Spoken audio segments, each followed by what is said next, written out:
So recently I've been having a rather squishy pedal for my clutch. Normally when I start off the car works fine, but after it starts to heat up my clutch gets a little mushy, and this tends to be caused by contamination. What happens is when you push the pedal, normal clutch fluid, or well, it's actually brake fluid. Normal brake fluid will not compress. However, if you have contaminants in the lines, those contaminants will either start to boil off when they reach a certain temperature, or they simply, well, they compress and end up, once they've heated up, end up causing your pedal to go mushy. So on further investigation, I can see that I definitely have contaminants in my master cylinder, so I'm going to take the reservoir off today and clean it up. And while I was at it, I figured that I might as well replace my slave cylinder, which is kind of hard to see down there. Considering that they're only about $10, this will be replaced. While I'm at it, I don't actually have a helper, which would make things a lot easier when I go to fill the line back up and to prime it. So what I'm going to do is show you how you can do it by yourself. And today I am using, obviously I got some towels for the job. I got replacement brake fluid, just normal DOT3, just a normal ratchet. I'm going to use a deep socket. However, just a normal socket with a little short extension will do. It's a little bit of a tight squeeze, but it's pretty easy. A normal 8mm is usually the size for the bleeder screw right here. So, I mean, you don't need one of these. This is especially for brakes, but you know, any 8mm will do. And you'll need a 17mm, and of course I've got my replacement slave cylinder. Now the real trick behind this is you need to basically make one of these. What I did for this was I got some airline tubing from PetSmart, of all places. You just want a nice see-through clear plastic tubing, and this stuff is perfect for the job. This is like $5 for more than I'll ever need. Any kind of container, I just reamed out the top there and ran the hose through. And what you really want to do basically is you want to make sure that the end of that hose is at the bottom of the container, and later on in this video you'll see why. So before I fiddle with the master cylinder, however, I am going to take off the slave cylinder, and what I did was used a little bungee cord here to help me out a little bit. It's kind of hard to get to, and some of this will probably just be done in pictorial format because I don't have 3 arms. My first step was using the 17mm. I actually loosened this spot where the hose actually goes into the slave cylinder. Not a lot. I just cracked it. It's a lot easier to crack while it's still bolted to the block here. So my next step will simply be to disconnect this spring. There should be still plenty of springing action going on there. So that's pretty easy. I am also going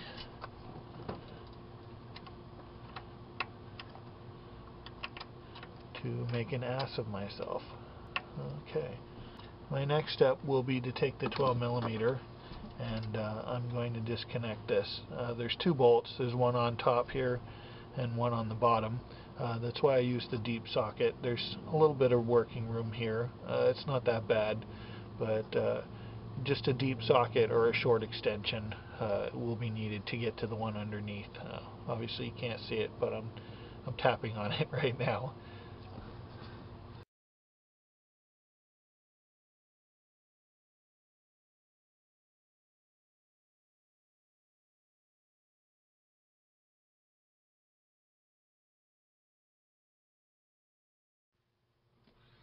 Okay, and now that I've loosened these, I'm just going to undo these by hand.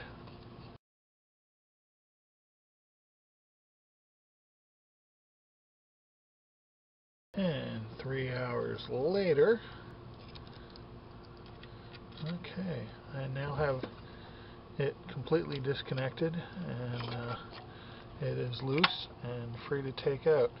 Now, you see how this popped off? That's normal. I want to keep this as it is because I want to use this as a reference to set the new clutch when I put it in, so it will be adjusted to the same length. And I put that stuff aside, and I will just now simply weave this out. A little common sense side note, but something I frequently forget to do. As with pretty much everything you do, you want to make sure that your new part matches up with the old one. As far as I can tell, everything on here is the same. The diameter, the bolt pattern, all of that stuff is pretty much exactly the same.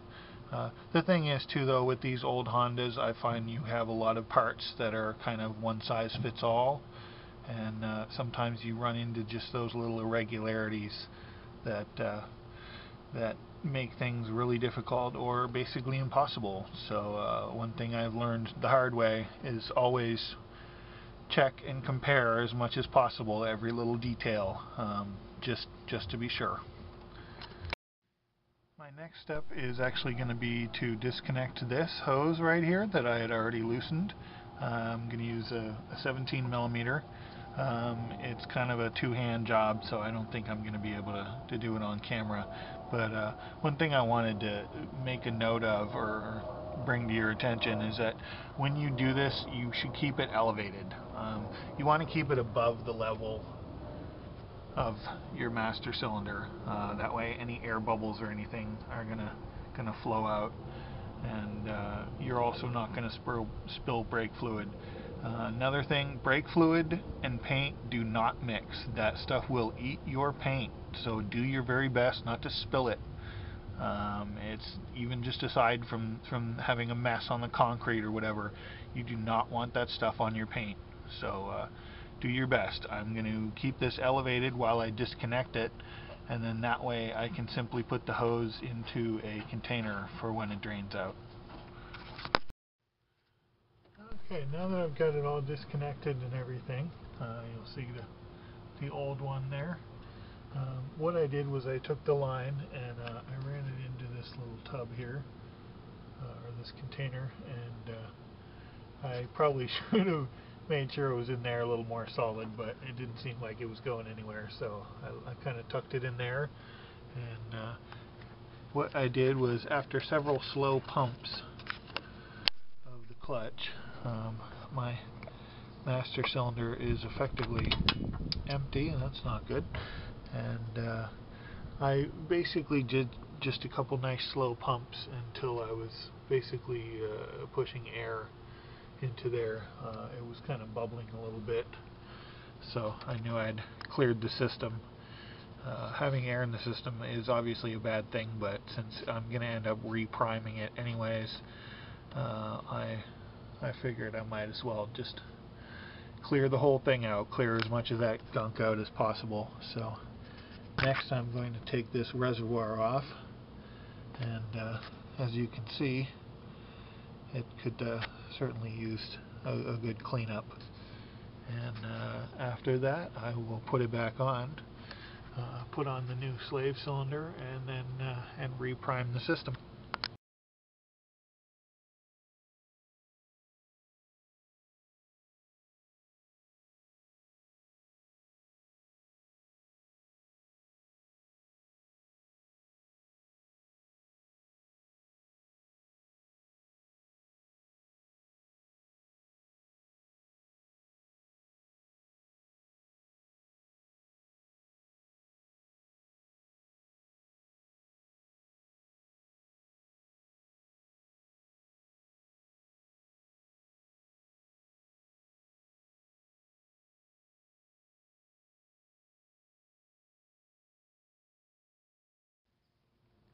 After taking the reservoir off, I found a whole bunch of gunk, and unfortunately you can't really use any solvents or anything to clean it out, at least not that I'm aware of. Anything that you have, well, brake fluid in, I don't think you want to mix it with anything else due to that whole due to the whole problem with contaminants. So all I did was I used a rag, and I'm trying to scoop it out and clean out the gunk as much as possible.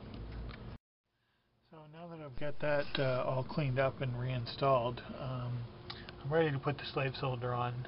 Just to be picky, I'm going to actually fill it back up with some brake fluid, and I'm going to pump it up a little bit and hopefully flush out any other gunk in the lines before I put the new slave cylinder on, instead of just putting it on and then having any of that garbage just go right into the new slave cylinder.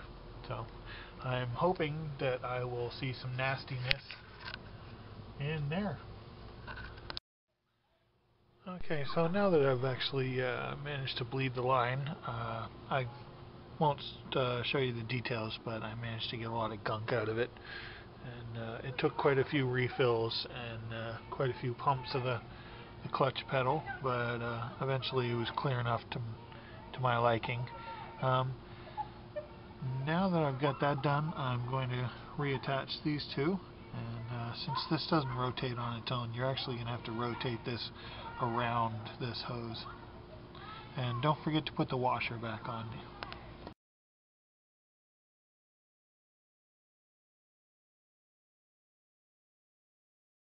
Now I've got this hooked back up again. Before I reinstall it, I actually want to put the boot back on it, and also put this in, because I'm going to have to try and basically slide that in before I bolt it back on. I'm going to have to kind of slide it in and have it pushing against the clutch fork here. But before I do that, what I want to make sure I do is compare the lengths, or I should say, well, yeah, the lengths between the end of this right here and the top of the rounded part on this bolt here. There's a bolt you can use for adjustment, where basically you just you adjust the top bolt to the right length, and then you lock it in with this bottom bolt. And so you want to make sure, once again, that the distance between the top of this rounded bolt and the bottom of this is the same between the two of them, and that will save you some time readjusting your clutch once it's back in.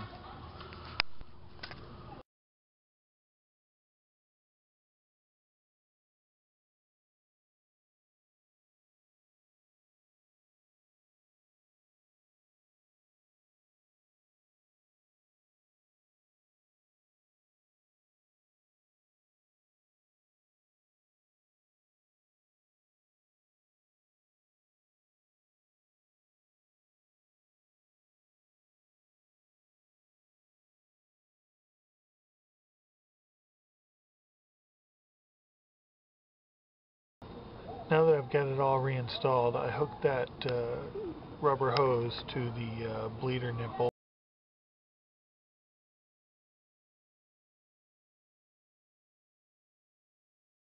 Going to this container, which I got rigged up, and you'll hopefully see that the hose is going to the bottom of the container. What I am going to do actually is I'm going to put a little brake fluid in there, and that's basically just going to create a lock, I guess you could say, for any air bubbles.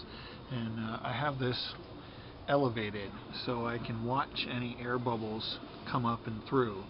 And what will happen is, as I prime the slave cylinder by continuously pumping the clutch and continuously refilling the master cylinder, what will happen is I'll eventually see all the air come up through, and it will go into the brake fluid.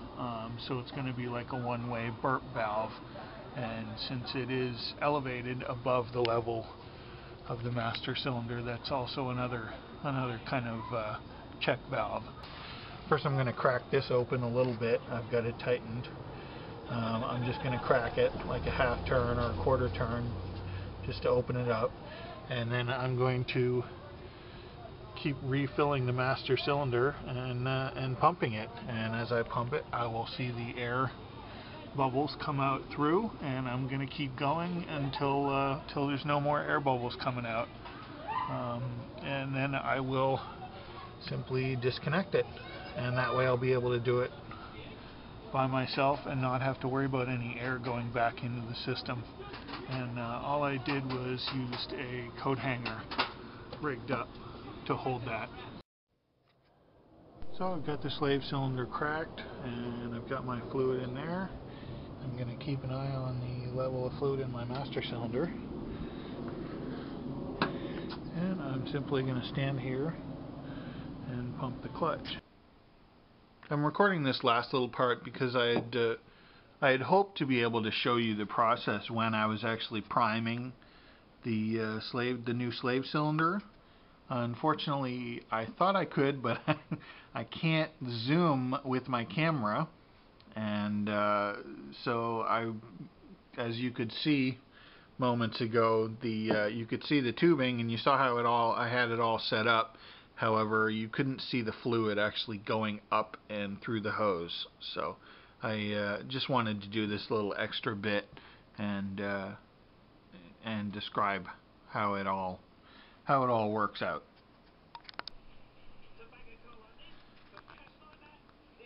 When you're priming the slave cylinder and you're going through that step where you're pumping the air out and through, eventually you kind of reach a point where the pedal feels like it's kind of sticking down, and it's taking a moment or two to come back to normal, and you'll see that the air bubbles have stopped.